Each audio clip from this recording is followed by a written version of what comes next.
Welcome this morning to Electric Supplies and Equipment's webinar on Integrated Architecture Builder. So what is Integrated Architecture Builder? It's a software tool that Eric and I use quite a bit, almost on a daily basis, to configure systems, but it is a free download that will allow you to basically select components that you're going to need for a control system. And it also allows you to build a network architecture in that situation when you're configuring those systems. So it'll allow you to configure the smallest micro 800, 810 PLC. It's less than $100, all the way up to very large infrastructure plant PAX type systems with large networks. So when you're designing this, what it does is when you're done, you can do it in the middle or whenever, but it will validate to make sure that your controller and network configurations are okay.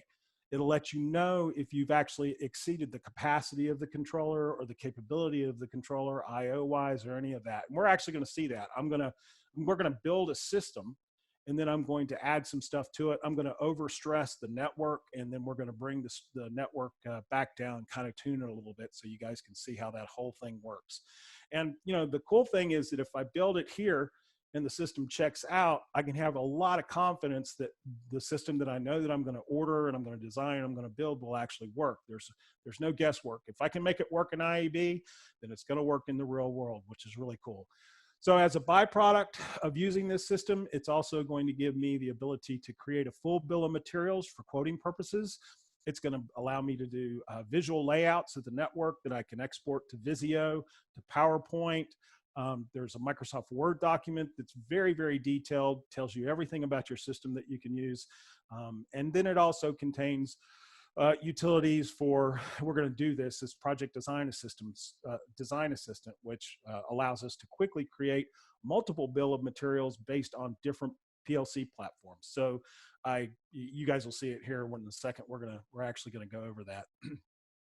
Another really cool feature that IAB has is the ability to take a existing MicroLogic SLC or PLC5 system. If I know the components of that system, I can kind of plug them in, and there is a wizard that will assist me in converting that system hardware-wise to a compact or a ControlLogic system. So if we get time, we'll go ahead and work on that too. So the agenda for today: where to obtain the IAB installation files, where to get IAB help and training. So, I got this really cool, powerful piece of software. How do I learn how to use it? The Project Design Assistant is the wizard that we'll actually be using to initially generate a project. We've got the advanced wiring for, if you've ever used our 1492 IFM cable and modules to eliminate the wiring from the PLC IO modules down to the field terminal devices, that can be somewhat of a challenge. So I'm going to show you guys how to make that a whole lot easier using IAB. You also have a project checker, which is going to allow you to, it's going to notify you if there's an issue with your project. Like, for instance, if you've connected more drives than you should have to the system, it's going to say, hey, you've exceeded the number of Ethernet nodes. We're actually going to do that. You've exceeded the Ethernet nodes that this processor is capable of handling. And then finally, we're going to get into doing a little tuning of the network. I'm going to, like I said, stress a network by lowering RPIs, and then we're going to bring that network back in. But once again, this is going to give you the confidence that what you've designed here, if it works here, it's going to work in the real world. So we'll jump right into where to obtaining the IAB installation files. We're going to go ahead and jump out, and so go to your browser and you can just type in ab.com, and you'll see you're on the main landing page there. You'll see tools as a pull down menu, and you come over to the configuration column and select Integrated Architecture Builder. And so that's going to take you to a page that has control system configuration tools. There's a lot of tools that Rockwell has available for you to build your control system, to assist you with building your control systems, making it faster and easier to do. An example of that is the accelerator toolkits. So if you've never been to this page before, accelerator toolkits contain sample bill of materials, sample code, sample drawings, DWG files, things like that. That are all bundled together. Faceplates, add-on instructions that if you have a particular application like in energy management or wastewater water applications, things like that, there's a lot of stuff that Rockwell has done to make your job a little bit easier in helping develop these systems. So I definitely encourage you to go look at Accelerator Toolkits if you've never seen that before. Just straight up system configuration drawings are pretty cool. A lot of different network layouts that you can use, star topology, DLR topology, different hardware, things like that. And then we finally get down to the area where it says Integrated Architecture Builder. And I can, kind of key over here on this, and it'll take me to a cool video that will allow me to get a very quick overview of what IAB does in like 5 minutes. So keep that in mind. It's pretty quick, but it's kind of a cool thing to get a quick overview of what the capabilities of are IAB. What is not obvious is, where is IAB? How do I download it? Obviously I can go to the App Store, the Apple App Store, and download the application here. I can go to the Play Store and download it for my Android, but I don't really see the download. Just read this one sentence right here. Download Integrated Architecture Builder from the Product Selection Toolbox executable file or the mobile app. So IAB is contained as one of the components of the Product Selection Toolbox. There's a number of components so that when you download the PST, you're not only going to get IAB, but you're going to get a couple other things. You don't have to install all those other things if you're only interested in using IAB. So this right here takes you directly to the Save As file. You're going to save this onto your desktop. It will be the actual install.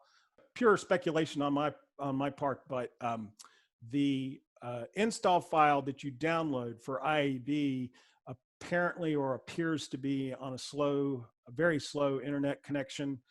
So just kind of keep that in mind. If you're planning on installing this, probably a good idea before you start the download, before you leave work, and hopefully it'll be done by the time that you've come in the next morning.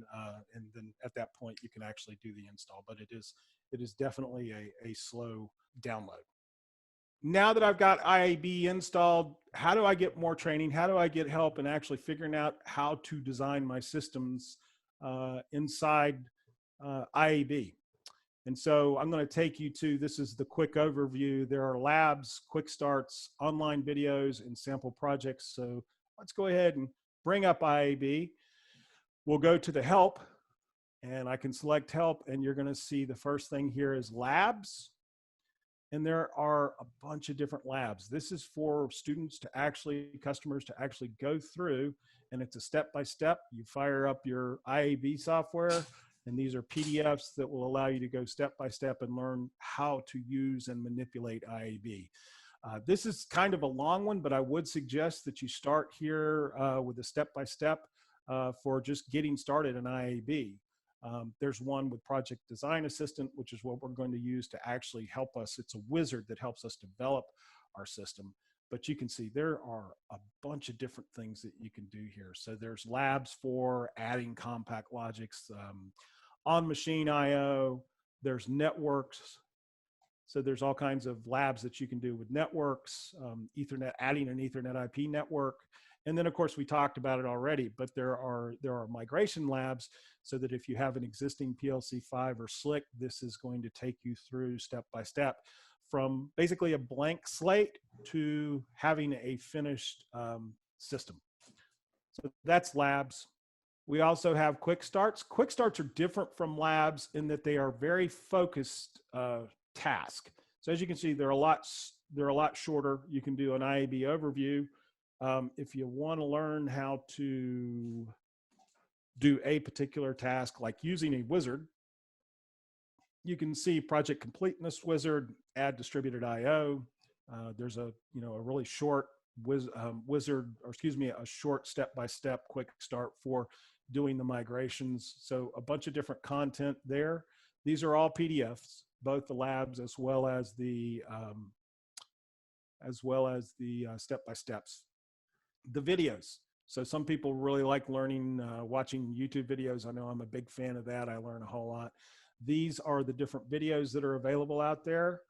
Just a word of caution, the videos are not embedded in the software. So when I go to click on the project design assistant wizard, I'm going to actually download that Windows media file to my desktop or wherever. And then once it's downloaded, I can actually view that video.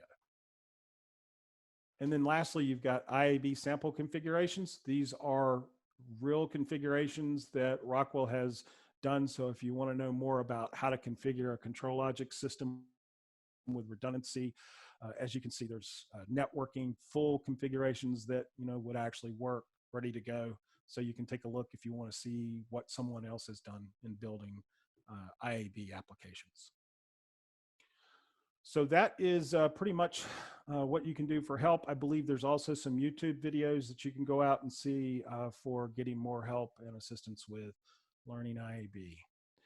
So now we're going to get into using one of the first wizards within IAB. It's called the Project Design Assistant.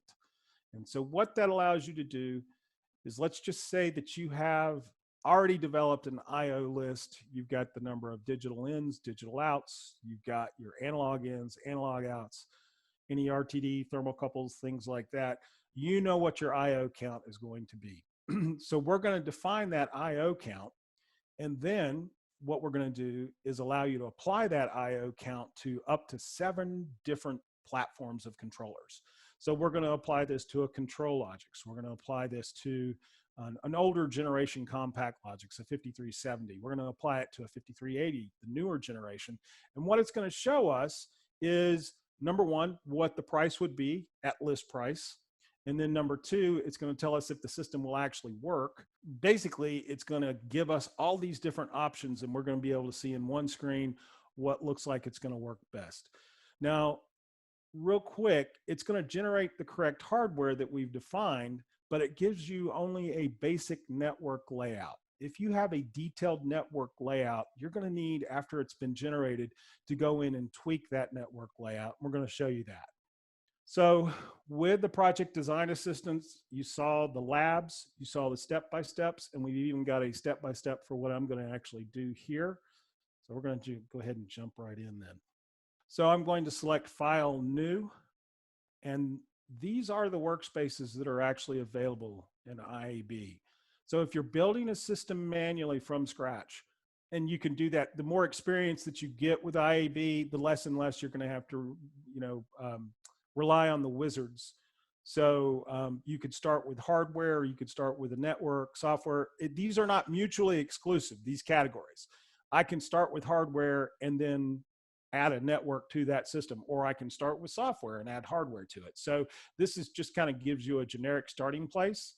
These are the wizards that are actually available. So like I said, we're going to be using the Project Design Assistant, but I'm sure some of you have heard of the Ethernet IP capacity tool. It went away because it was a standalone tool by itself, but it actually got rolled into IAB a couple of years ago. So our IAB, the default nature of IAB is it's going to give you the information that you were used to seeing in the Ethernet IP capacity tool. So it's just added in as a part. There's a wizard for designing a control logics or a compact logic system, just by defining the IO count. The really very helpful thing is the migration wizards. So once again, if I need to migrate a PLC5 or a SLC over to compact or control logics, I can use these migration wizards here. And then, like I said, if there's time at the end of this, we'll do a quick SLC 500 migration. I'm going to go back up to Project Design Assistant, and I'm just going to give this a name, ESC Demo 100. And then it goes and actually creates this in a particular project directory. You can change this if you want. I forget, I think it actually changes it, or by default, it uses the actual application, but you can go in and change it to My Documents, whatever you want to do there. So we'll select that. And then using the Project Design Assistant, it presents us with this screen. And so we're going to go through here step by step, and I'm going to show you what you do here to get your system actually designed. So if you have any special controller requirements, like for instance, redundancy, or you need a safety controller or an XT for extreme temperature, this is where you would actually select those controller requirements. If you know, for instance, that you're going to be using a linear or a DLR type network versus a switch that would have a star topology, this is where you would make that selection. And then finally, in this top part, in addition to the controller and the network topology, you're also going to have your local I/O requirements. So as you can see, I've got AC, DC, C-form, I've got my analogs. So the only thing I have to do at this point is know my I/O count. So we're going to go in and I'm actually going to fill this in. So we'll start out with 31 digital inputs. We'll do 28 digital outputs. I'm going to use 4, we'll do 6 analog ins. So that is the I/O requirements, 24 volt DC inputs and outputs, and then 6 analog inputs as far as the I/O associated with my controller.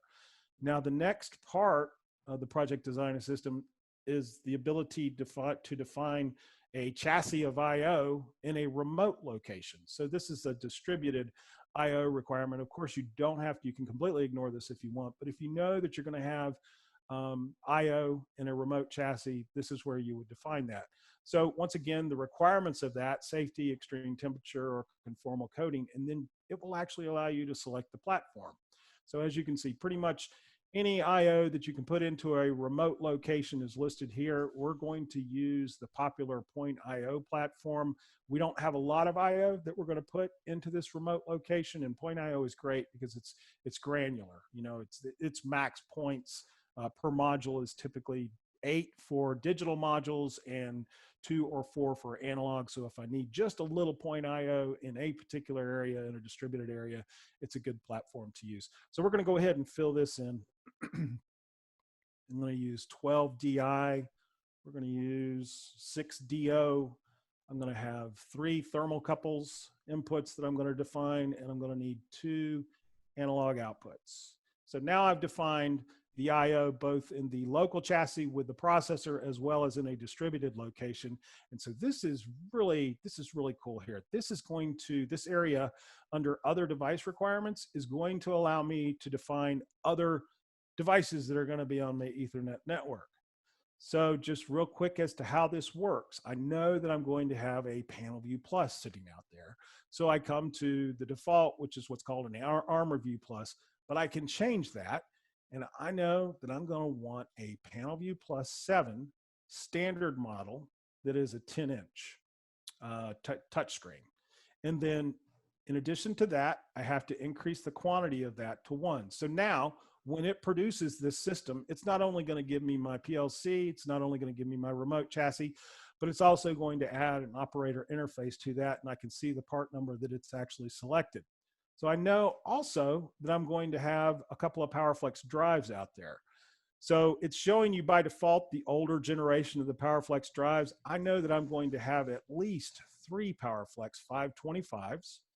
2 of them are going to be the same part number. So let's go ahead and define those part numbers for those PowerFlex drives.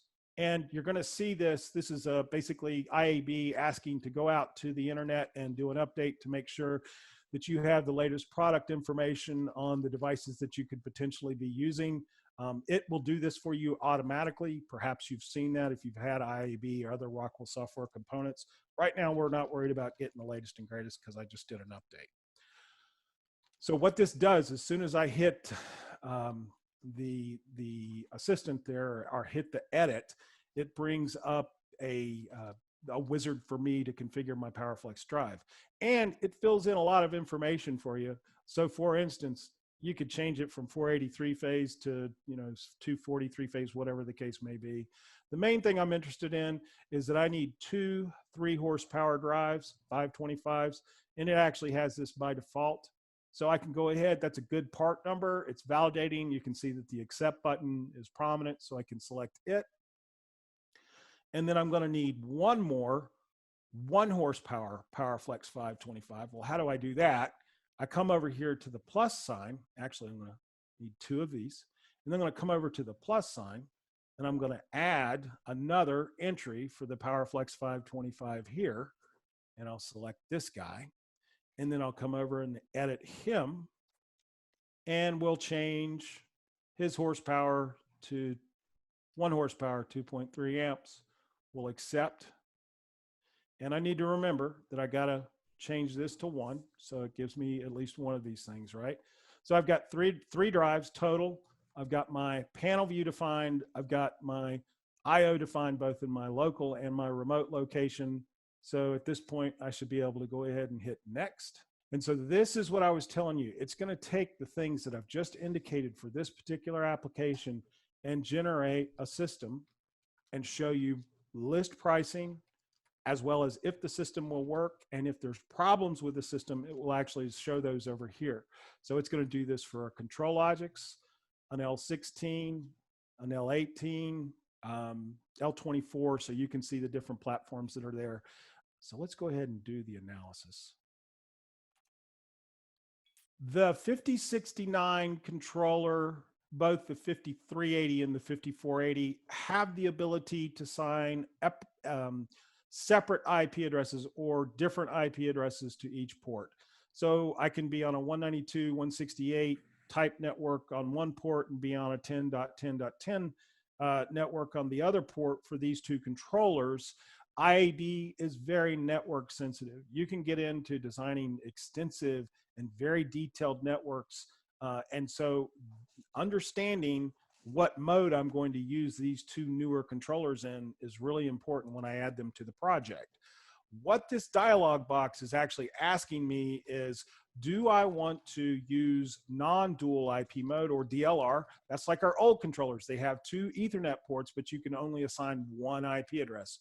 Or do you want to go to dual IP mode, which is going to allow me to assign separate IP addresses to each of the ports? And I'm just going to leave it, make it easy. So we're just going to say no, go ahead and leave it in DLR or non-dual mode. And it pops back, it'll come back up. And it's also asking the question for the 5480. Once again, it's another processor. 5480, if you've not seen it, has the 4th core of its processor, actually has an embedded Windows 10 OS on it. So we're just going to say no on that. And it's going to let us know that it has completed. And it's showing us the list price on what each one of these systems would actually cost. So you can see that here. Now, you're seeing that there's actually a problem if I were to use the L1. I wanted to make that actual selection. So I can come over to network, and it's going to take me to the details. We're going to come back to this a little bit later, but it's going to take me to the details. And I'm going to show you the L16ER as a processor is only capable of communicating with 4 nodes. How do I know this? Because I actually have 5 Ethernet nodes out there, and it's showing me that I have a -1 remaining. So if it can only talk to 4 nodes and I've got 5 out there, it's showing that there's a problem, and indeed it did. So I'm going to exit out of here, and I know for sure that I'm not going to use the L18, because now I could change this. This is the L16 capable of 4 nodes. I could make it an L18, and we'd fix that problem in a heartbeat, because the L18 can do 8 Ethernet nodes. Now, how do I know all this? Because I got this documentation right here. Under the L18, I've got the Compact Logic selection guide, and then I also have the technical data for the Compact Logics, which is going to tell me exactly how many Ethernet nodes each one of these controllers is actually capable of. So you've got the built-in documentation right there that's going to give you some information about the system that you're trying to lay out. I've talked to the customer. Customer doesn't want to use ControlLogix. They have a large install base of the 5370. They already have processors, spare parts, all that good stuff in case one system goes down. So the customer wants to go ahead and use the 5370 for this system. So now at this point, we're just going to hit generate hardware and network, and we're going to get the system was created successfully. So we'll select OK. And I'm going to tell you right now, the navigation of IAB, if you're just looking at the screen, is not terribly intuitive. So just real quick, if you don't take anything else away from this presentation, you navigate IAB by selecting these tabs down here. So you have a hardware tab that's going to show you all the hardware. you have a network tab that's going to show you a network layout of all the devices that we've actually defined. When I go to the network layout tab, you know, I can zoom in, zoom out. I can move the stuff all around. There's the ability to manipulate your network is amazing. So I can right mouse click on the switch itself, which is kind of the heart of the system. A little bit of a change in the way of thinking from a PLC controlled system, now that really the heart of the system is the infrastructure and the switch. But I can tell it to auto distribute the devices around the managed switch. Sometimes it does a good job, sometimes it doesn't. But to address your question, Eric, or the question was, how do I get a second location or a third location or a fourth location that will actually have something similar in the way of the Point.io chassis? So what I can do is right mouse click on that chassis and I can select duplicate. And I can actually duplicate this unit up to 10 times at one shot. I'm going to go ahead and just say, add another one, actually add 2 more. And so unable to duplicate device, a total of 0 duplicate devices were successfully added. Well, I wonder why this is. Tell you what, let's go take a look at our switch. So I can double click on our switch and I can take a look at this. This is going to be each of the devices, what port they're actually connected to on the switch. And guess what, guys? Looks like I've got a full switch already. So once again, this is just showing you that the Project Design Assistant is giving you some basic configuration stuff. What I need to do now is go in and do the manual tweaks. A word of caution here. If you go back and generate the bill of material, not the bill of material, but if you go back to the wizard and the Design Assistant wizard and generate the project, any manual tweaks, any manual changes that you've made to the system will be wiped out. So if you're going to use a wizard, make sure you're finished with the wizard before you actually go in and do any manual tweaks like what we're getting ready to do here. So we're going to change the switch configuration over to something that has more ports. And just because I know we're going to do a few other things, time allowing, I'm going to select a 20 port switch. So I come in here and select the Stratix 5700 that has 20 ports, and I select OK. And now I've got plenty of unused ports that I can actually use. So this is great. Go back to the network. I'm going to select the Point.io chassis, duplicate it, and we're going to duplicate it twice. I'm going to select OK. And now I've got 3 versions of that chassis. If I need to come in and customize those, then the only thing I need to do is click on that particular chassis, and it will actually allow me to go in and I can do all kinds of stuff. So at this point, when I'm working with a chassis, I can come in and actually insert an empty space after this slot. Then I can come down here and actually add any 1734 module that I want. So we're going to add an ASCII module here just because it's right there in the list. And you guys are seeing me manually manipulate a remote chassis that was originally constructed in the Project Design Assistant. And this is what I can do. This is going to get me really close as far as producing the system that I need based on the IO requirements at each one of the locations. You do also, I'm not going to take the time to do it because we're running, but you have the ability to come in here. These are kind of cryptic names. So PDA, Project Design Assistant, SS, Compact Logics. Let's just call this main chassis. We can call these Point.ios remote 1. You guys get the idea. It just looks better on the layout. So if we go back to the network layout, you can see it looks a lot better. So I can do main chassis, remote 1. It's just assigning automatic names to these different locations.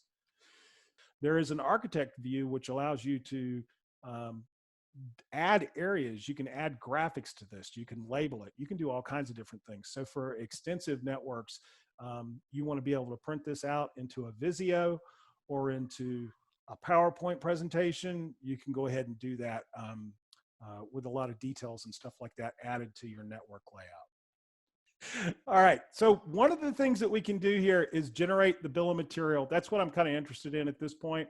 So I can come down and generate a project bill of material. So we'll hit yes.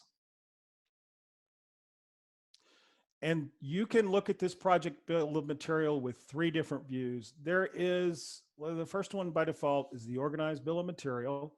This gives us what's inside the compact Logix controller, what are the components associated with the remote rack, the panel view, the drives. So this has given us basically an organized view of our bill of material. If I just want to look at all of the part numbers that I've got so that I can submit this to ESE for a quote, whatever the case may be, this is what I want to look at. So I've got a number of parts here that you can actually see. And then what I can do is save to XLS, and it's going to save this to an Excel file. And do you want to open the Excel file? Yes. And so this is essentially what it gives you. And it gives you the list pricing here for that. So we'll go ahead and close. As I go through this bill of material, I'm looking for to make sure that it's kind of included everything. I notice right here that it's included software, and I didn't indicate anywhere where I wanted the software. Because I selected a Logix controller, because I selected a panel view, it's giving me these 2 software packages. So it's going to automatically include that. If you don't want it, you can just go to Actions, add Rockwell software to the bill of material. This actually launches in a completely different window, which I'll show you here in just a second. What I'm going to do is remove the Rockwell software associated with this project from the bill of material. So I can either modify it, or I can add more software, or I can delete it. So I'm just going to delete all, and I'm going to hit finish, and then we'll regenerate the bill of material. And if I go to consolidated, you'll see that now all the software is no longer listed there. Let's go back to the presentation. I think we have covered most everything for the project design assistant. So we've got increased the size of the switch, took away the software. Oh yeah, so let's show some output as far as what this thing is actually capable of giving us. When I come over to, we're going to pretty this up just a little bit. There is actually a lab that's called Making Your Network Layout Pretty in the help. So be sure to do that. You'll learn all kinds of customization. So if you've got Visio loaded, you can go ahead and export these network layouts to Visio. I don't have Visio loaded, but I do have PowerPoint. So we're going to go ahead and generate some PowerPoint slides here. I'll leave it the way that it is, but normally I uncheck everything but the architecture view and the network views. These are going to give you views of the individual components, and a lot of times they're redundant, but we're going to go ahead and do it anyway, just so you guys can see it.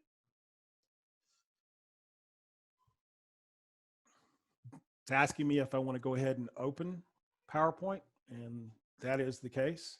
So I'm going to drag that over. So we have, remember, we've got 2 views. We've got the architect view, which we need to go in and customize, and I'm not going to worry about that right now. Then we have the standard network view.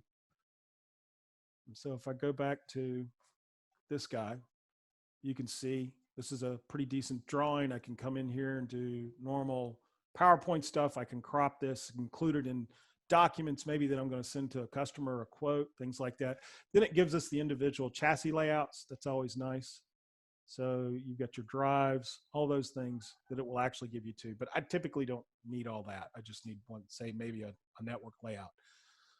So I think that kind of covers the project design assistant as far as what we were doing. It does create a Word report. You can do that. It will tell you everything about the system. There's several things that you can do. As far as E-plan export, there's an automation ML export. This will actually, you can take this IAB layout, export it to a program called Architect, and from Architect, I can generate an L5K file, because I can go in here and actually assign IP addresses. I guess, I don't know if you guys saw this, but when I get into configure and manage, this is allowing me to assign IP addresses. So I have everything I need in here to potentially build an ACD file for Studio 5000 Logix Designer. And you can actually take it that far. That's a little beyond the topic of discussion for today, beyond the scope, but that's what that's about. So real quick, let's go. I think the next section that we're on is configuring the IFMs. So advanced wiring options. So we're going to add some IFM cabling to each one of the IO modules that you see there. Using the IFM cabling virtually eliminates any type of wiring effort that you need between your IO modules and the field terminal blocks. People do realize that this is a very efficient way if you're building panels to cut down on the amount of time that an electrician is using to actually wire the system. So we're going to add those IFM terminals to our configuration. Understand that if you're doing this using the PDFs and just the documentations, it can be difficult. And a lot of times we get wrong cables or we get wrong blocks that don't match up to the IO modules. If you use IAB to configure this system, you're not going to have any issues because it's just going to take care of it. It's not going to let you make a mistake is really what the bottom line is. So let's switch back. There are labs for adding the IFM. These are the labs and these are the videos that actually show you how to do that. Let's jump back into IAB. And I'm going to change something because just letting you guys know when I select a module, it's going to show me down here in the lower right-hand window what module that is. It's going to give me some stuff about the dimension. It's going to give me same thing on the output module. Another thing to be mindful of is this is absolutely helpful information over here. If I'm building a system, it's actually going to give me the width of that chassis. So I know at this point I'm at 12.38 inches. If I add 8 more cards, it's going to tell me, what the total width, height, and depth of this system is. Probably one of the most important things is the power supply. So you'll see a left side specifically for Compact Logics. There is power for the left side of the power supply and there's power to the right. We have nothing on the right at this point, but we've got the amount of 5 volts current used, the amount of 24 volts current used, and what's actually remaining. This will go red. If I overtax the power supply, if I put 8 more modules on this side and those modules use a lot of 24 volt current or a lot of 5 volt current from that power supply, they'll go red and it will actually let me know that I've got a problem with my system. So let's go ahead. I'm going to do 2 things here. I'm going to take these from 32 point modules down to 16 because customer doesn't want 32 point modules. They have 16 point modules in stock in their storeroom, whatever the case may be. So what I do is I right mouse click on the power supply. I select configure 1769 chassis, and this allows me to customize my chassis. So I don't know if you're aware, but with this Compact Logics platform, I can actually have 3 local banks. I can have this top bank, and then I can link it to another bank. We're just going to keep it as one bank, but I'm going to increase the number of slots on the right-hand side so I can actually populate the modules. This is also where you can indicate if you want a 4 amp or 2 amp power supply, DC or AC. So we'll select that. It will create these slots. I'm going to drag my analog input module over to the last slot. And then I'm going to go ahead and delete the 32 point module, both the input and the output module. And I'm going to go and actually add them back in. This is where we, once again, can type a part number in, 1769, IQ16. And I can drag this up. All right, here is a quick tip that will allow you, instead of you having to always drag this stuff up, once I've got the module in place and I need to duplicate that module a number of times, I can hit the control key, hold it down, left mouse click on the module, and then I can just populate that module over and over again. So same thing with the OB16. I'm going to drag it up, and then I can hit control, and then drop it, left mouse click, and I've populated now my chassis with the modules that I've wanted. So now we're going to go in and actually add the IFM cabling. So we're going to start with the 16 point DC input module. I'm going to right mouse click, and this is not intuitive, but we select add on machine. On machine is normally the IO platform that allows you to put an IO block out on a conveyor or out on an exterior panel or something like that. The IFM configuration is located in the on machine wizard. Just a quick tip there. So we're going to select under the machine wiring type, wiring system module, and it's going to give me the locations, the default locations for this. So I can help configure this thing by selecting, okay, well, what do you want with your IFM? So do I want a fixed or a removable terminal block? You know, I don't know if we've even sold removable terminal block IFMs. Pretty much everyone selects fixed. So we've got a style here that we can indicate. I'm just going to use the default, but you can see here, you can use LED indicating, thermocouple, feed through, features, so narrow, extra fuses or extra terminals, blown fuse, a lot of different things, and then the voltage. So this will give us all the terminal blocks that are actually available for this particular module. We're going to select this one. It's got the 20 terminals. The last thing I need to do is select the length of the cables. So I'll select 2.5. You can see it's already given me the correct cable number down here, and I select OK. It's filling it in. And then it takes me to a tab down on the bottom here on machine. It's going to show me what this is, and it's going to show me allow me to bring that back up if I need to reconfigure it. It's all going to show me over here the different cables and the block, but we're going to go back to the hardware setting. And I need 2 more of these. I don't have to go back in and actually configure them manually like I did on the first one. I can just right mouse click on the IFM, select copy, and I need this for both the second and the third IQ16 in there, and boom, we're done there. So I'm going to go ahead and select on machine for this guy. Wiring system modules. And let's see. Let's do terminal blocks. Let's do fused on this one. So fusible. Blown fuse indicator. Can we do both? Yep. I guess we can do not only fusible, but blown fuse indicator. Kind of cool. And we're doing 24 volts DC. And it's already selected that. We're going to go to 2.5 meter length. I'll select OK.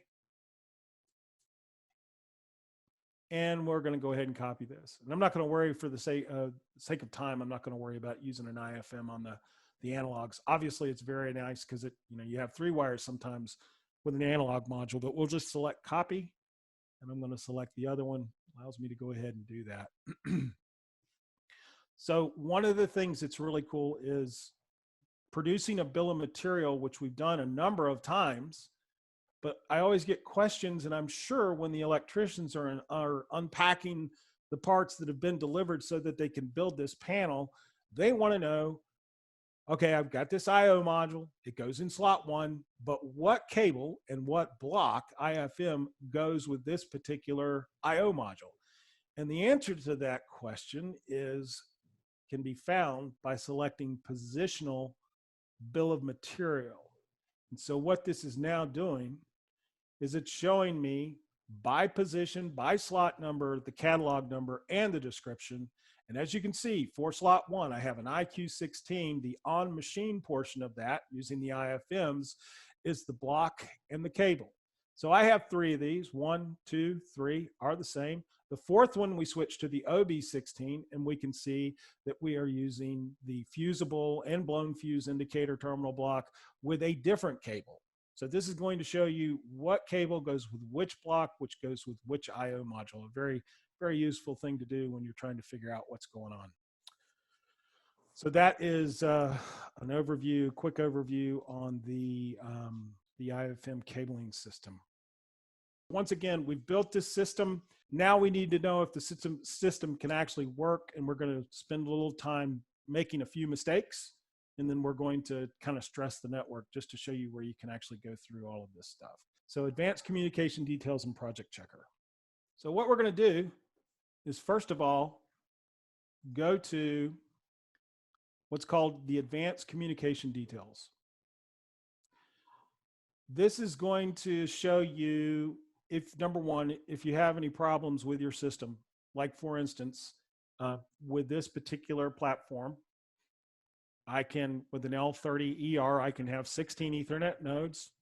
It's showing me that I have 10 remaining, or excuse me, Yeah, so I've used 6 Ethernet nodes, and the panel view does not count as an Ethernet node because it's not in the IO configuration tree. But I do have 3 remote chassis and 3 drives, and then I have 10 remaining. It also shows you processor network CPU utilization. So I have used for the Ethernet port on my L30ER, my utilization talking to these devices is at 10.3%. I'm going to show you real quick. We're going to go ahead and stress the system a little bit. This, where it shows the IO devices on this tab, defines the RPI times that the processor will use to communicate to each of the devices that are on the network. So with remote chassis 1, remote chassis 2, and remote chassis 3, we have default RPI times of 20 milliseconds. So basically 50 times a second, right? That's for the actual adapter itself, which will cover the communications for the IB8 and the 2 IB8s that are there, and the OB8. We're going to go ahead and take these down. So we just, real quick, you can see we're at 10.3%. I'm going to change and make this a much more, make it a requirement to communicate to these remote chassis much faster. So instead of 50 times a second, we're going to do 500 times a second, which is really going to start to build the network traffic. And we're going to do this on the IO modules too. So now I'm going to start stressing the system. When I come back to results, I've gone from whatever it was, now I've brought it up to almost 40%. So now imagine what I do if I have a requirement to communicate to these things. What happens if I actually, we're going to, the direct connections, that's kind of a more advanced discussion, but I'm going to basically change whatever can be rack optimized on these. We're going to change to rack optimized. That's just like the original rack. When I copied it, it made everything a direct connection. But the main point is, once again, stressing the system.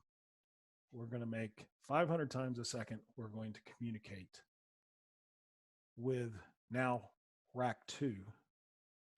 And now our utilization, we can see that if we do that with 2 chassis, we're actually at 72% and we're in the yellow. Finally, I'm going to go back and you guys get the idea as far as I could change these all to 2, and then I'd probably go into the red. But this is basically allowing me to tune the system. Right now I'm stressing it, but I can back it back out. If you have produced a layout where you've got several remote chassis and you realize that you don't need to talk to those remote chassis 50 times a second, then you can go in and actually adjust these RPI times manually and get the system to where the network utilization is lower than it would be by using the default RPIs that are assigned to these guys. All right, so that's the whole idea behind this. We're going to do another quick deal. We found out that we don't need 3 drives. We actually need 14 drives total. So I don't have to go in here and actually add the 14 drives. I'm going to do a duplicate like what you saw before. So we're going to duplicate this device. We can only do 10 units. So I'm going to put 10 in here. And at this point, we're starting to look a little messy. We may want to work on the appearance of this, but I can also auto distribute devices quickly, and it's going to do a decent layout. And then I think we need 1 more drive to get us to the total quantity.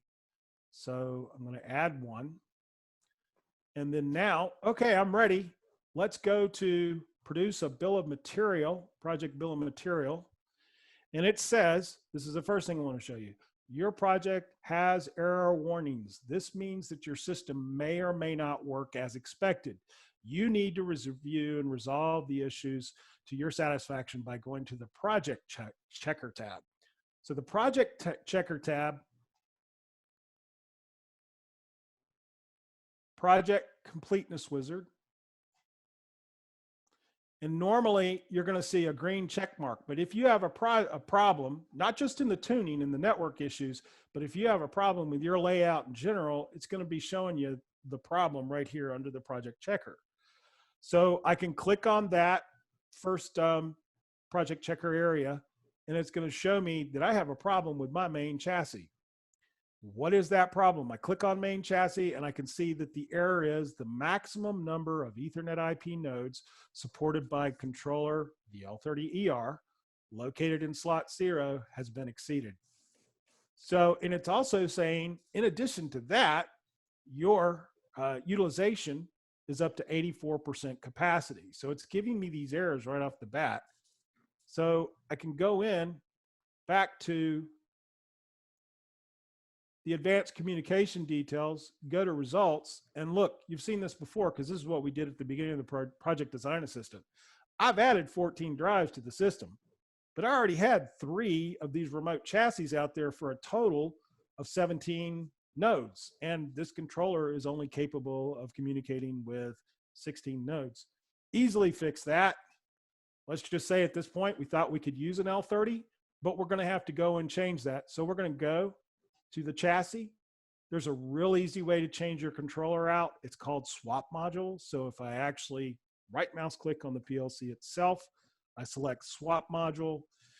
It's showing me that I have an L30ER and I'm going to select an L33. I got to step it up one, right? Because with the L33, I get 32 Ethernet nodes. Let's go look at the project advanced communication details, go back to results.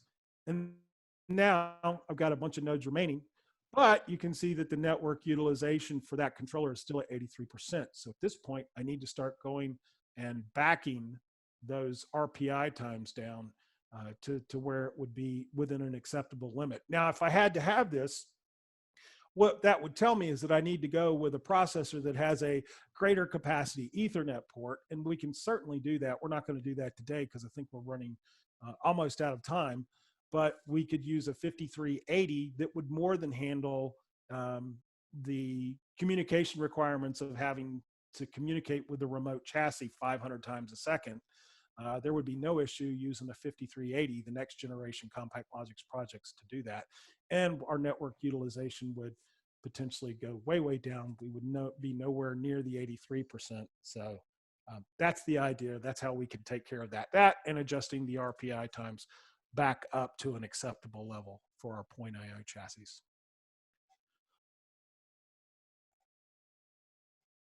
But one of the things we just did want to highlight is, in doing this presentation, just Hayden and I wanted to show how versatile and how useful IAB could be.